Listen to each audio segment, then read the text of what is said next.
할렐루야. 우리는 원든 원치 않든 인정하든 인정하지 않든 전쟁 가운데 있다는 걸 아셔야 됩니다. 전쟁. 이 전쟁은 반드시 이겨야 합니다. 근데 전쟁에 승리하기 위해서는 첫 번째 조건이 적을 알아야 합니다. 그 지피 먼저 나오잖아요. 나를 아는 것보다 더 중요한 건 지피지기, 백전불태라. 군대 입대한 청년이 고창 후부터 계속 괴롭힘을 당했어요. 혼자 총을 난사해버렸어요. 적을 잘못 정한 거예요. 그 총은 고참을 죽이라고 주어진 총이 아니었어요. 진짜 적은 따로 있었는데 결혼한 아내와 남편이 원수처럼 지내요. 적이 아닌데 적으로 생각하는 거예요. 교회 안에서 적을 두고 살아요. 저 사람이 나를 미워한다. 저 사람이 나를 흉보고 돌아다닌다. 그 사람 미워하잖아요. 이기는 게 아니에요. 적을 잘못 설정했어요. 우리에게 좋은 총이 있고 아무리 좋은 화력의 무기가 있다 할지라도 적을 향하여 분명하게 난사를 할 수 있어야지. 그래야 이기는 것이지. 적을 잘못 설정해놓고 아무리 좋은 무기를 들이대도 그건 이길 수 없는 싸움인 거예요. 성경은 우리에게 사람을 적으로 삼지 말라고 해요.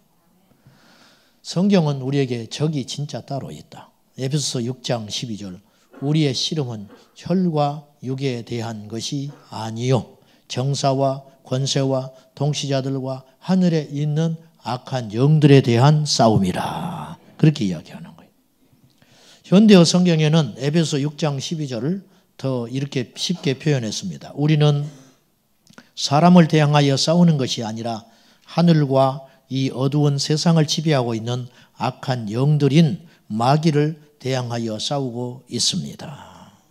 베드로전서 5장 8절은 직접적으로 우리의 적이 마귀임을 명시합니다.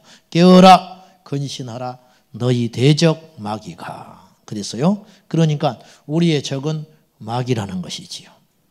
사람들이 원색적인 단어를 듣기 싫어합니다. 오늘날 슬픈 현상 중에 하나가 수요와 공급에 참 이런 말이 자체가 천민 자본주의적인 단어이기 때문에 슬픈 일이지만은 교회에서 쓰여져서는 안 되는 소리지만은 수요와 공급의 원칙과 논리에 의해서 수요가 없으니까 공급이 안 되는 거예요. 필요치 않으면 자본주의 사회에서는 철저히 아무리 좋은 것도 도태되거든요. 성도들이 듣기 좋은 소리를 강단에서 하기 시작했어요. 그래서 성도들이 듣기 좋은 소리는 어떤 소리냐? 자극적이지 않는 소리여야 해요. 그래서 강단에서 천국과 지옥 이야기를 안 하는 거예요. 그 대신 그 이야기를 아주 세련되게 탈복음한 단어가 등장했는데 하나님의 나라. 그럴듯해요. 물론 하나님의 나라의 영역 안에 천국과 지옥도 있어요. 예수님은 지옥에 대하여 분명히 선포하셨어요. 예수님은 천국에 대한 이야기를 분명하게 직선적으로 선포했어요. 사람들은 마귀라는 이야기 자체를 듣기 싫어해요.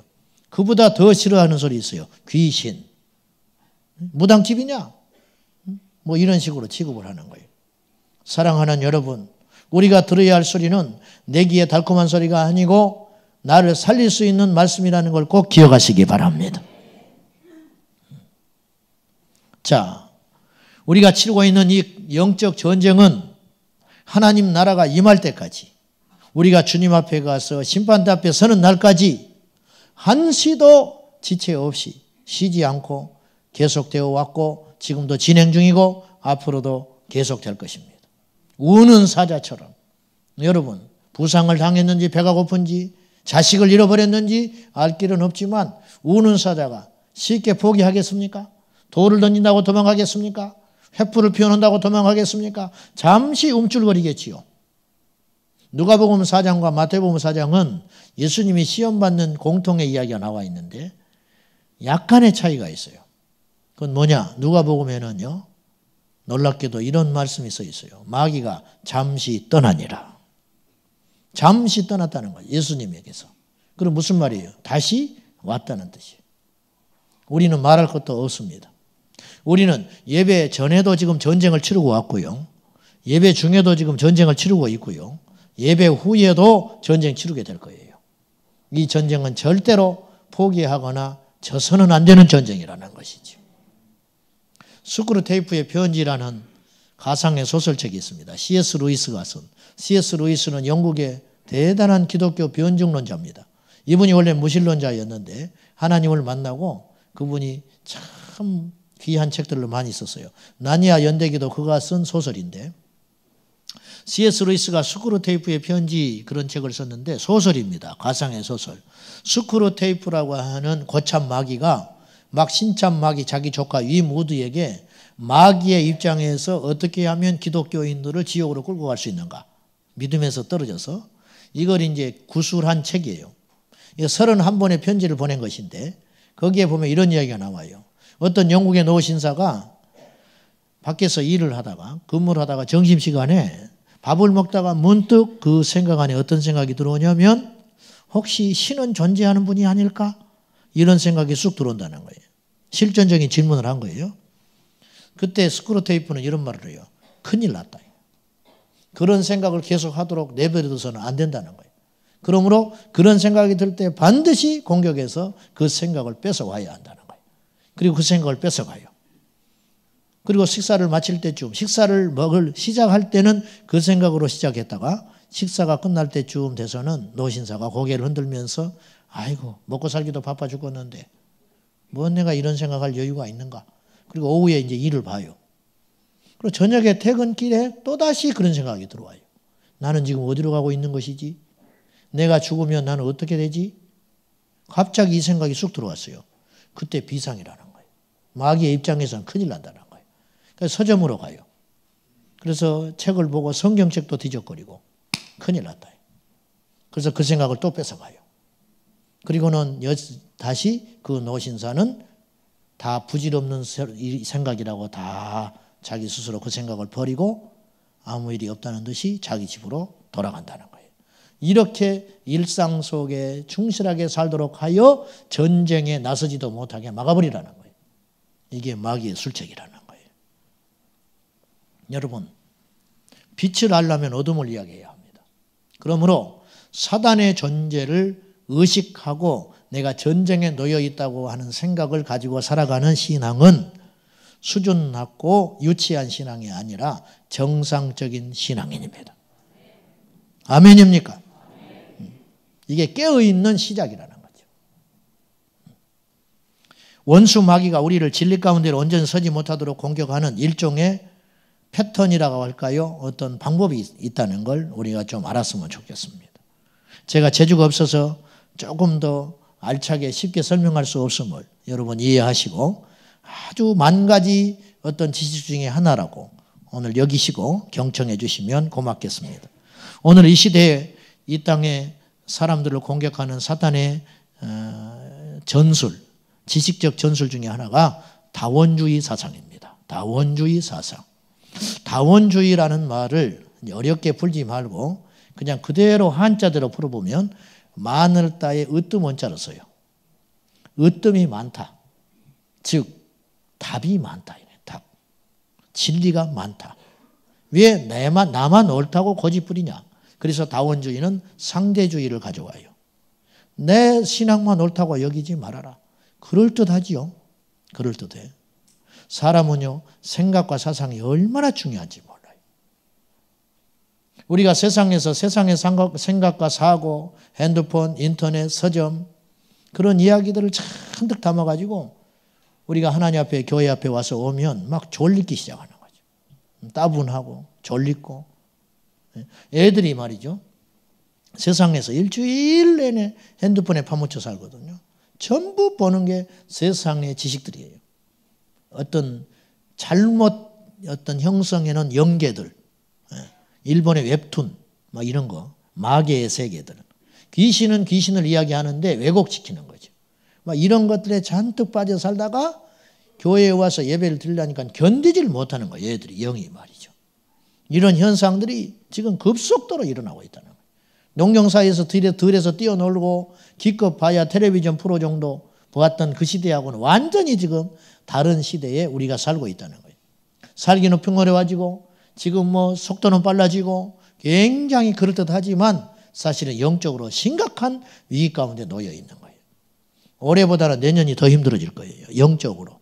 경제가 좋아지든 그건 나는 모르겠어요. 그건 두 번째고, 정치가 안정이 되고 경제가 좋아지고 뭐 경제 성장률이 좋아지고 그럴 리도 만무할 것 같지만은, 그렇다 할지라도 그것과 상관없이 우리는 영적으로 심각한 공격을 더 집요하게 받을 것이라고 하는 것은 자명한 사실입니다.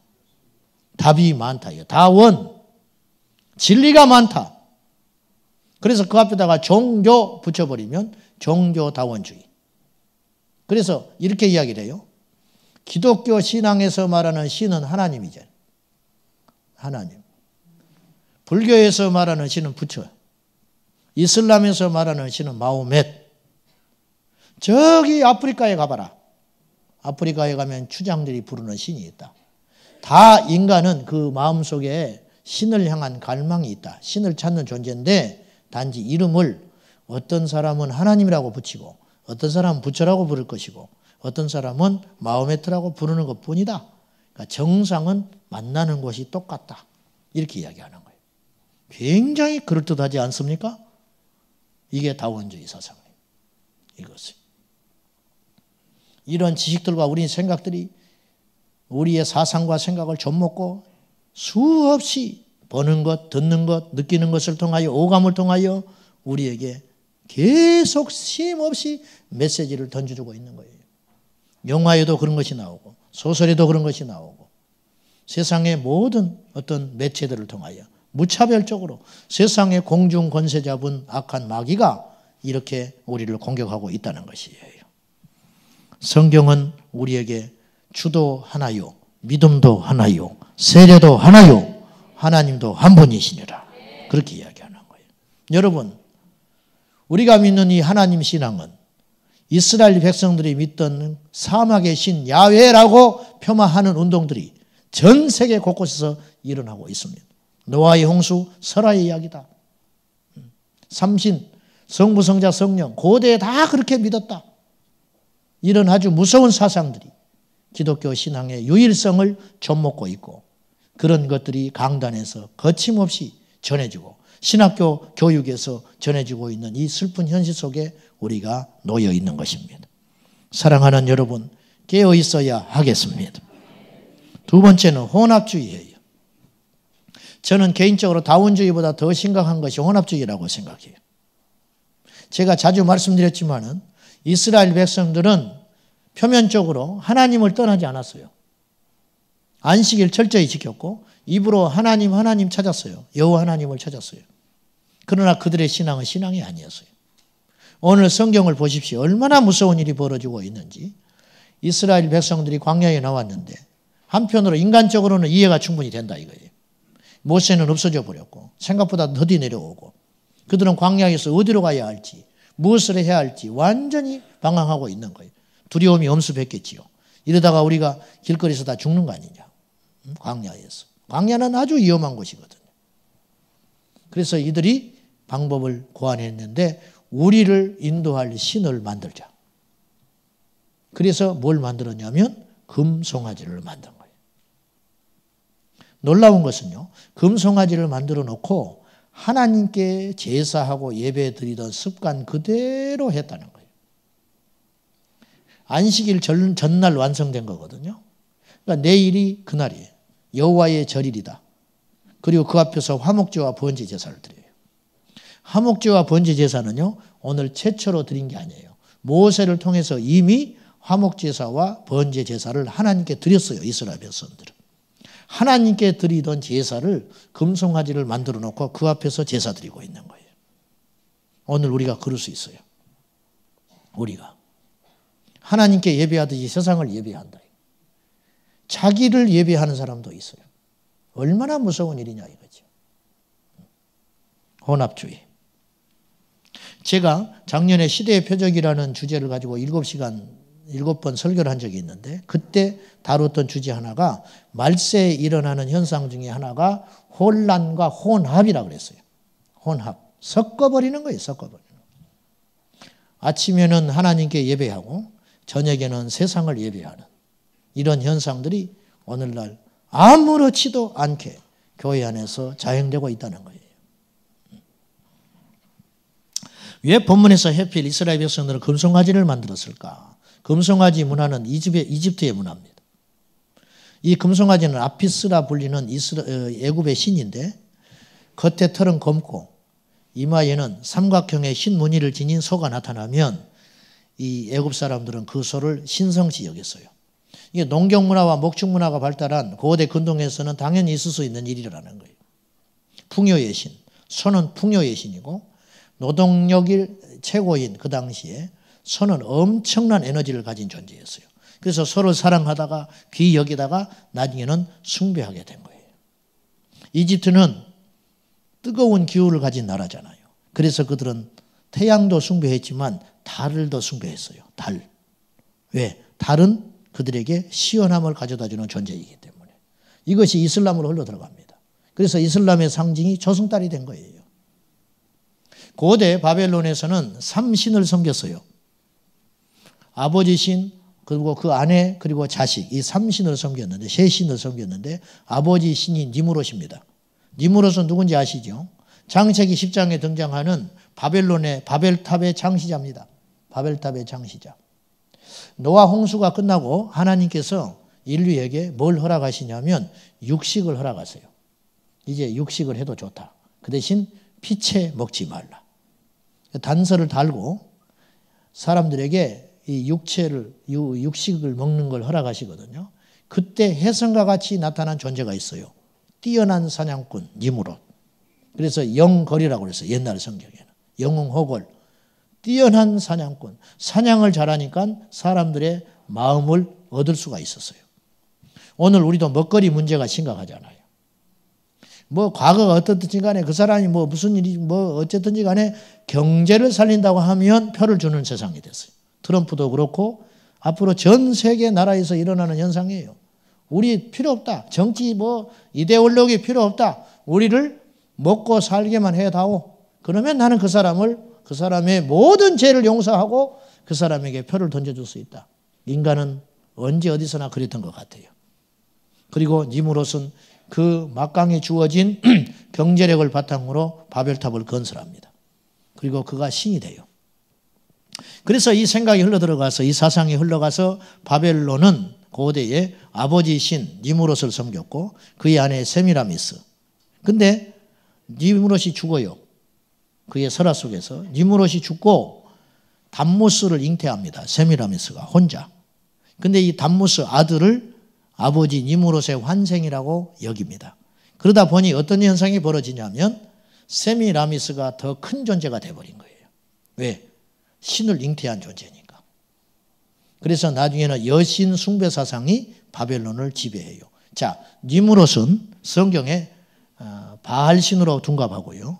세미라미스는 아세라로 둔갑하고요. 담무스는 별신으로 둔갑합니다. 이게 성경에 나와 있는 이야기예요. 그래서 고대 근동에 이 신들이 지배하기 시작해요. 여러분, 간판만 달라졌지 똑같이 흘러간다는 걸 아셔야 돼요. 제가 말씀드리려고 하는 요지는 그것이에요. 이것이 그리스 아테네로 들어갑니다. 그래서 제우스 신이 되고 그의 안에 헤라 신이 되고 이런 식이 되는 거예요. 올림피아드 신전 앞에서 헤라 신전 앞에서 4년 만에 한 번씩 성화가 시작될 때 성화 봉송을 여자들이 서가지고 그 불을 받는 거예요. 이게 뭐냐면 헤라 신전 앞에서 행해지는 일들이에요. 여러분, 사단의 전술과 전략과 공격은 하나도 달라진 것이 없어요. 오늘도 여전히 더 강력해지면 강력해졌지 우리의 숨통을 조여오고 있다는 걸 꼭 기억하셔야 돼요. 슬프게도 이 세상에 혼합된 영들이 교회 안에 들어오기 시작했어요. 그래서 오늘날 강단에서 버젓이 무슨 말을 하냐면 지성이면 감천이다. 이거 유교적 용어입니다. 유교적 용어. 수능 합격을 위한 100일 기도. 프랭카드 딱 붙여놔요. 목사는 신과 인간 중간에 신접한 자 취급을 받아요. 무당 취급받아요. 무당 취급. 목사님, 이 집을 팔까요 말까요? 나한테 물어보기만 해봐요. 그걸 내가 어떻게 알아? 자기 집을. 그리고 신령하다고 취급을 해요. 복음과 상관없는 신앙생활하고 있는. 복음과 상관없는 신앙생활. 그 세상 사람들이 교회 오면 깜짝 놀래버리는 거야. 똑같다 이거예요. 똑같아요. 정성이 있어야 하고. 응? 신과 인간을 연결해주는 매개체가 있고 목사가 가운을 입고 거룩하게 예식을 통해서. 응? 이게 뭐냐 이거예요 지금 도대체. 예수는 어디가 있냐 이거예요. 예수는. 비난하려고 하는 건 아니지만은 오래전의 일입니다. 안내를 보고 있는 어떤 초신자가 교회에 오시더니 중간에 떡 앉아가지고 이렇게 기도를 자기도 모르게 습관이 돼서 나와버려요. 그 죄는 아니라고 봐요. 그렇다 할지라도 하나님께 나왔으니까 문제는 이것이 계속되면 곤란하다는 것이죠. 이런 식으로 예수 믿는 사람들이 너무 많다 이것이에요. 너무 많다. 당연히 혼합주의는 교회에 세속화를 가져왔습니다. 그래서 세속화된 교회는 대형화되었고 대형화된 교회는 십자가를 상실해 버렸습니다. 그 자리에 긍정의 힘으로 대변되는 성공주의 신앙이 자리 잡고 십자가는 더 이상 우리의 본질이 아닌 상징물로 전락해버리고 말았습니다. 기독교는 유럽에 들어가서 문화가 되었고 미국으로 건너와 기업이 되었고 한국으로 건너와서 재벌이 되었다. 이런 슬픈 이야기가 있습니다. 사랑하는 여러분, 우리 주변에 우리도 모른 채 눈치채지 못한 채 흘러 들어와 있는 이 혼합의 영들을 정신을 차리고 예수의 이름으로 단호하게 배격할 수 있기를 주 예수의 이름으로 축원합니다. 이곳에 어찌 스님이 와서 강연할 수 있냐 그 말이요. 어찌 믿지 않는 자들과 함께 멍해를 맬 수 있냐 그 말이요. 하나님은 섞이는 걸 굉장히 싫어하세요. 굉장히 싫어요. 씨도 같이 섞어 뿌리지 마라. 옷도 혼방 입지 마라 그랬어요. 율법에. 무슨 말인지 아시죠 여러분? 이렇게 하나님께서 우리 삶에 일체 불허하신 것이 있는데 섞이는 거 불허하시나요? 남자가 여자 옷 입는 거 죽이라 그래 버렸어요. 죽이라. 여자가 남자 옷 입는 거 죽여버려요. 유니섹스 죽여버려라. 세상 사람들은 이걸 반발할 수밖에 없는 거예요. 이런 것들을 허물어지고 허용되기 시작하면 무서운 재앙들이 우리 앞에 일어날 줄 모르고 죽을 줄 모르고 그렇게 달려가고 있다는 것입니다. 여러분이요. 제가 꽉 막힌 사람처럼 보입니까? 제가 답답한 사람처럼 보이나요? 제가 보수적이어서 이런 소리 하는 것입니까? 보수와 진보의 문제가 아니라는 것이지요. 우리가 살고 죽는 문제라는 것입니다. 교파의 문제도 아니에요. 여러분 중에 혹시 이렇게 생각할지 몰라요. 그건 제가 사단의 소리라고 분명히 단언하는데 저 목사님은 좀 보수적인 주의자구나. 보수적인 신학을 했구나. 통합축치고는 상당히 목사님이 보수적이고 성경적이네. 이런 생각하지 말라고 말이요. 어디서 그런 생각을 하고 있어? 2명이 있는 것 같아 여기 지금. 2명이. 우리는 성경주의자입니다 여러분. 성경으로 돌아가야지. 사상과 철학과 학문 아무 의미가 없다 이것이에요. 세 번째는 자유주의입니다. 여기다 이제 신학을 갖다 붙이면 자유주의 신학이 되겠죠. 인간의 이성과 감정, 도덕적인 능력을 강화하여 성경의 가치들을 소홀히 여기는 사상. 자, 첫째가 뭐라고요? 다원주의다. 두 번째, 혼합주의다. 세 번째는 자유주의다.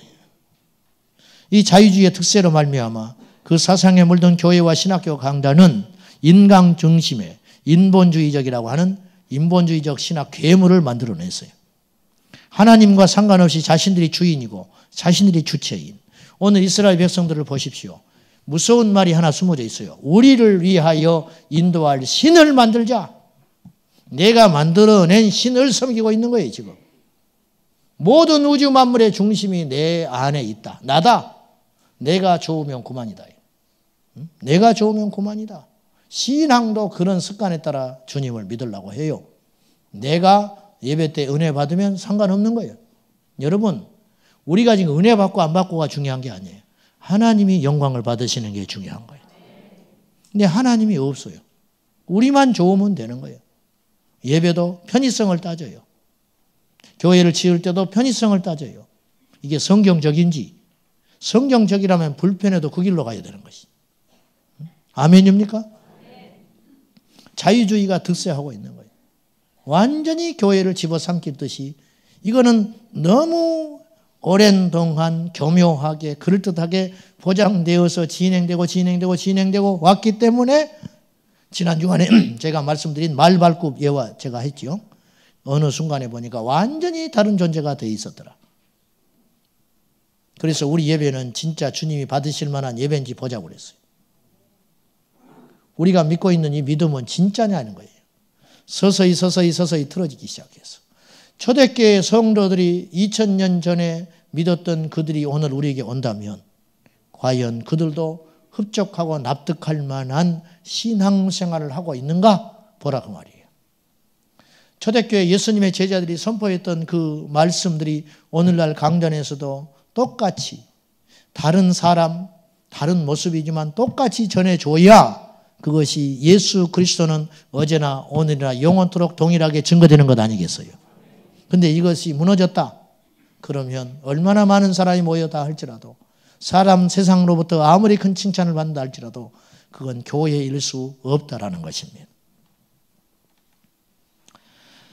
성경 자체를 믿고 있지 않고 자신이 진리라고 믿는 것을 찾아 헤매는 신앙의 쇼핑화 현상들이 급속도로 일어나서 교회는 그 결과 하나님의 질서와 말씀에 순종하고 복종하는 공동체가 아니고 인간의 욕구를 채워주는 종교 이상 이하도 되지 못한 것입니다. 성경을 구분하여 믿으려고 하는 이 악한 현상들은 교묘하게 교회 안에 일어나고 있어요. 사복음서만 진짜 성경이라고 주장하는 사람들도 있고 어처구니 없는 일들이 벌어지고 있는 것이 성경에서 기적을 믿지 않고 예수님의 사상과 가르침만 교훈만 따라가려고 하는 움직임도 있습니다. 그래서 예수 그리스도가 구주가 아니고 예수 그리스도를 선생 취급하는 그러한 자유주의적 신앙들이 일어나고 있다는 것이죠. 이 신앙에 여러분 이런 신학과 이런 사상의 흐름을 받은 교수들 밑에서 목회자가 양산이 되어 강단에 서서 무슨 이야기를 하겠냐 그 말이에요. 그러니까 천국 지옥 이야기를 못하는 거예요. 왜? 이 땅이 천국 지옥이라고 믿고 있는 거예요. 예수의 십자가를 증거하지를 못해요. 예수는 가난한 자의 벗이고 예수는 혁명가요. 예수는 어려운 이웃의 친구라고 여기는 사람들이 어찌 민중신학과 해방신학에 물든 자들이 어찌 십자가를 선명하게 전할 수 있냐 그 말입니다. 교회는 어려운 자의 벗이 되어야 되고 힘든 자의 친구가 되어야 하지만 결론은 십자가입니다. 이것을 약화하려고 하는 시도들이 세계 곳곳에서 일어나고 있다는 것이죠. 여러분 성경에서 기적을 빼버리면 뭘 믿습니까? 그러면 성경은 명심보감이 되는 것이에요. 성경은 방세가 되는 것이에요. 성경의 선호도를 따지지 말라 그 말이요. 창세기부터 요한계시록까지 하나도 우리가 버리거나 눈 감거나 소홀히 여길 수 없는 하나님의 절대적 말씀이라는 것이죠. 김요석 목사님이라고 이분이 나환자의 벗이요. 이 시대에 가장 예수님 같은 분이라고 그렇게 존경받는 분이신데 이분이 오래전에 독일에 가서 신학을 공부하러 가셨는데 그 당시 당대 유명한 신학자가 강단에 서서 가르치고 있었는데 이분이 워낙 유명하니까 수백 명의 사람들이 와서 강의를 들으려고 모여들었어요. 그때 첫 강의 시간에 이 교수가 이런 질문을 했어요. 이 성경책을 아직도 하나님의 말씀이라고 믿는 사람이 있으면 손 들어보시오 그랬어요. 김요석 목사님 손 들었어요. 주변에 보니까 자기 혼자 손 들었더라는 거예요. 수백 명이 모였는데 막 웃었어요 사람들이. 성경을 하나님의 말씀이라고 믿었는데 조롱거리가 됐어요. 그 교수가 이렇게 말했어요. 어디서 오셨어? 한국. 조그맣게 시커멓게 앉아 있으니까. 한국에서 오셨다고 하는데 한국은 아직도 보수적인 성향이 강하기 때문에 신학적으로 많이 발전하지 못해서 이 성경을 아직도 하나님 말씀이라고 믿는 것 같은데 이 성경은 그 표지 첫 장과 마지막 장 외에는 믿을 수가 없는 책이요. 그래 버리더라는 거예요. 이분이 기숙사에 돌아와가지고 자기가 독일어가 짧으니까 잘못 들었나 싶은 거예요. 어떻게 신학 강단에서 이런 이야기를 하나. 그래가지고 독일 친구한테, 옆에 있는 친구한테 물어본 거예요. 그렇게 말한 게 사실이냐, 그분이. 그때 이분이 또 웃어, 이 친구가. 그러면서 그러면 너는 이 성경책이 진짜 하나님 말씀이라고 믿냐? 그러더라는 거예요. 그러면 그것이 어찌 의심이 되느냐? 그랬더니 막 웃으면서. 그래서 김여소 목사님이 그 독일 친구한테 물었어요. 그러면 너는 뭐하러 목사가 되려고 하냐? 성경도 안 믿어지는데. 직업이 좋지 않냐? 독일은 목사가 고급 공무원입니다. 직업이 좋지 않냐? 그렇게 이야기하더라는 거예요. 그들이 목회한다고 생각해 보십시오. 금칙하지 않습니까? 여러분, 이해하고 들으십시오. 교인 하나만 그렇게 믿지 않아도 가슴을 치고 통탄할 일인데 수백 수천의 영혼을 책임져야 할 강단에 선 목회자가 하나님의 말씀을 진리로 믿지 못한다면 얼마나 영적인 살인들이 일어나겠냐 이거예요. 소경이 소경을 인도하리라. 주님이 예고하셨잖아요. 사랑하는 여러분, 말씀을 분별하시기 바랍니다. 하나님 말씀을 난도질해서는 절대로 안 되는 것입니다. 마지막으로는 분리주의예요. 사단이 효과적으로 진리 가운데 접근하지 못하도록 막는 것은 분리주의입니다. 마귀의 가장 큰 속성 중에 하나가 분리시키는 자입니다. 마귀를 헬라어로 디아볼로스라 그래요. 이 디아볼로스라는 말은 디아라는 말과 발로라는 말이 합쳐진 단어인데 디아라는 말은 무엇을 통하여 그런 뜻이고요. 발로라는 말은 내뱉다, 던져진다 뭐 그런 뜻이 있답니다. 그럼 이 두 말이 합쳐지면 어떤 뜻이 되냐면 뭔가를 통하여 내던져진다. 이게 무슨 말이냐면 비방자가 된다는 비방자. 입술을 통하여 내뱉어지는 자. 비방자, 중상, 모략자. 이 말이 디아볼로스라는 말이라는 거예요. 사탄이라는 말은 히브리어로 대적자라는 뜻이에요. 여러분, 마귀의 이름을 왜 해필 많고 많은 이름 중에 비방자라고 해석해요? 다른 말을 할 수 있잖아요. 파괴자라든지 더 무시무시한 살인자라든지 멸망케 하는 자라든지 이런 명칭도 쓸 수 있는데 왜 마귀를 비방자라고 했냐 이거예요. 로마서 1장 29절 이하에 보면은 그 마음에 하나님을 두기를 싫어하는 사람들의 특징에 대하여 묘사할 때 비방자요, 모략자요, 당을 짓는 자요 하면서 어떤 살인자 뭐 이렇게 똑같이 하면 이런 나열을 하면서 수군수군하는 자 그렇게 이야기해요. 우리가 수군수군하는 걸 아무렇지도 않게 생각해요.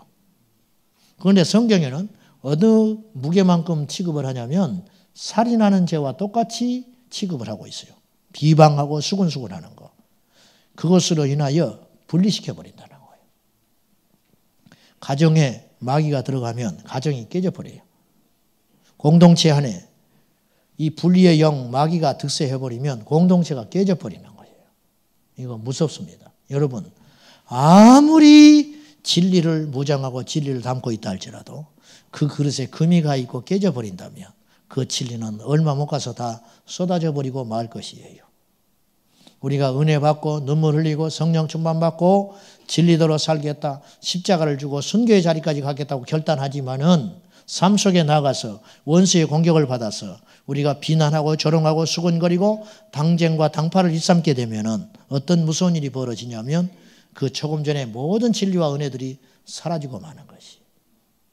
그래서 하나님이 주신 은혜를 마귀는 막을 수 없잖아요. 하나님을 누가 대적하겠어요? 하나님이 주신 은혜를 마귀는 막을 수는 없어요. 문제는 그 은혜를 담고 있는 우리를 마귀가 수없이 공격해야 된다는 거예요. 그래서 쏟아져 버리게 만드는 거예요. 사랑하는 여러분, 우리가 좀 더 지혜로워야 하겠습니다. 우리가 좀 더 깨어 있어야 하겠습니다. 뭔가 어떤 말을 할 때는 삼가 조심해야 합니다. 주변 사람들을 공격하는 건 아닌지. 우리는 능률을 따지고 효과를 따지고 옳고 그름을 따질 때가 많습니다. 그러나 하나님은 그보다도 소중한 것을 따집니다. 성령 안에서 힘써 하나됨을 지키라. 하나 될 때 원수 마귀는 힘을 쓰지를 못하는 거예요. 이 민족과 이 나라를 보십시오. 곳곳에 분리와 분리의 영들이 얼마나 득세하는지 보십시오. 남과 북이 60년이 넘도록 갈라져 있습니다. 그것도 모자라서 동서가 갈라졌습니다. 그것도 모자라서 젊은 세대와 나이 든 세대가 갈라져 버렸습니다. 이 정치가들에 의해서 남녀가 갈라져 버리고, 교회 안에도 말이죠. 학연, 지연, 있을 수 없는 일들이, 줄을 서지 못하면 출세하지 못하는, 교회 안에도 먼저 혼자 나중 혼자가 서로 당을 짓고 서로 으르렁거립니다. 목사님들이 노예 같은 데 가면 정치를 합니다. 어느 학교를 나왔느냐, 고향이 어디느냐, 언제 안수를 받았느냐, 이런 세상적 사고들이 교회 안에, 신령한 교회 안에 들어와 가지고 교회를 정치와 설수와 모략의 근거지로 만들어버리고 있는 것이에요. 그런 일을 치중하고 힘써 달려가는 순간 예수 그리스도는 어디 계시냐 그 말이요. 우리가 그렇게 한가하게 그런 정치할 시간이 아니거든요. 죽고 사는 문제, 천국과 지옥이요. 영생의 문제를 다뤄야 되는데, 정치 집단도 아닌데, 이런 시대로 우리가 살아가고 있습니다. 사랑하는 여러분, 옳고 그름을 따지지 않고 바보처럼 살자는 뜻이 결코 아닙니다. 이 땅에 의인은 아무도 없습니다. 흠 없는 인생은 아무도 없는 것입니다. 우리 주님께서 그 온전하신 주님조차도 이 땅에 오셔서 우리를 품에 안으시고 용서하시고 이해해 주셨습니다. 여러분, 삭개오가 세리장인 줄 모르고 그 집에 갔습니까? 마리아가 창기인 줄 모르고 그와 함께 이야기를 나눴겠습니까? 예수님께서도 그들을 안으시고 용서하시고 이해해 주셨는데 우리가 무엇이라고 남을 비방하며 조롱하며 조소한단 말입니까?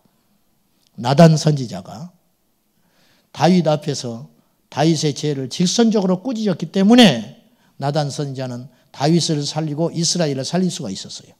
만약에 나단이 뒤로 돌아서서 다른 사람들에게 다윗의 행위를 비방했다면 그는 당짓는 자요 반역자가 되는 것이에요. 이것이 하나님 나라의 법칙이라는 걸 꼭 기억하셔야 합니다. 여러분이요, 예수 안에서 하나됨을 힘써 지켜야 하겠습니다. 교회 안에 끊임없이 들어오는 정치와 모사의 영들, 예수의 이름으로 물리쳐야 합니다. 선거를 치르면 교회가 시끄럽고 무슨 일을 행하고 나면 잡음이 생기는 이런 모든 것들은 바로 세상의 영들이 교회 안에 들어온 증거라 할 수 있습니다. 너희가 크고자 하느냐 섬기는 자가 되어라. 그 자가 진정으로 큰 자라. 주님은 말씀하셨습니다. 수십 년 기도하고 예수를 믿는다면서도 그것을 극복을 못하는 거예요. 그것을. 그리하여 맨날 그 상태로 다시 돌아와 버리는 거예요. 뭔가 되는 듯 싶으나 다시 그 상태로 돌아와 버리고, 뭔가 영적으로 성장한 듯 싶으나 다시 그 상태로 들어앉아 있는 우리들의 모습을 보고 있는 것입니다.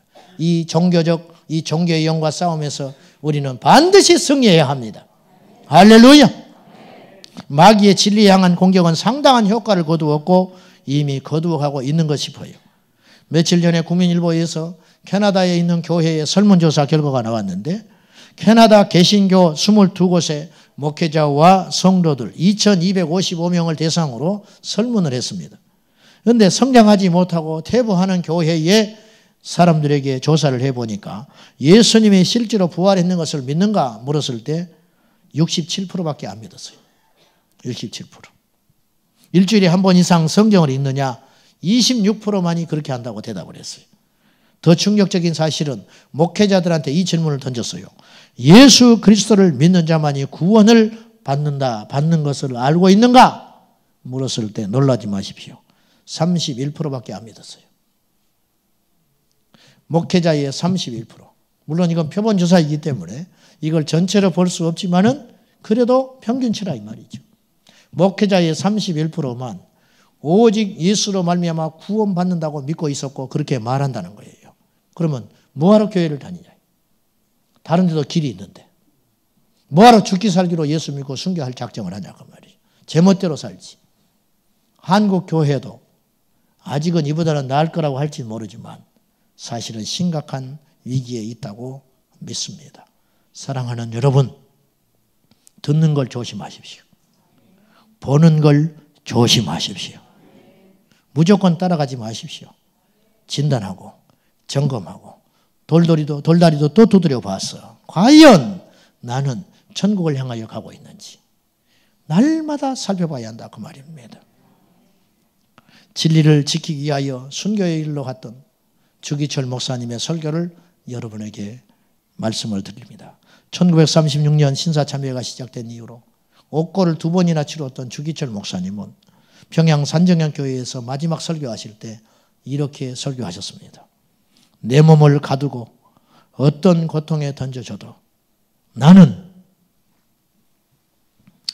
주님 아닌 어떤 것에도 경배하지 않으리라. 경배 흉내조차 낼 수 없다.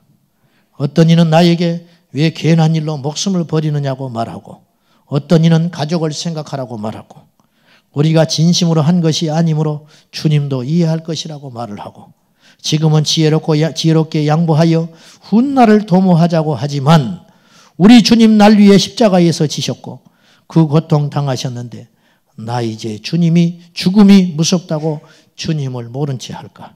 소나무는 죽기 전에 찍어야 푸르청청하고 백합화는 시들기 전에 떨어져야 향기로운 법인데 이 몸도 시들기 전에 주님 전에 드려지기를 바랄 뿐이요. 이렇게 설교하셨어요. 말세에 정신을 차려 기도와 말씀으로 항상 깨어있지 아니하면 교회 다니다가도 지옥 가고 성경 공부 잘 해놓고도 지옥 가고 성경 100번 읽고도 지옥 가고 봉사하다가도 지옥 가고 부흥에 쫓아다니다가도 지옥 가고 부흥에 인도하다가도 지옥 갈 수 있음을 우리가 꼭 정신을 차리고 깨어야 하겠습니다. 겸손으로 허리를 동이고 끊임없이 진리와의 전쟁에서 목숨 걸고 싸우는 믿음의 영적 전사들이 꼭 되어 주십시오. 여러분, 제가 선장 아닙니까? 부족하지만.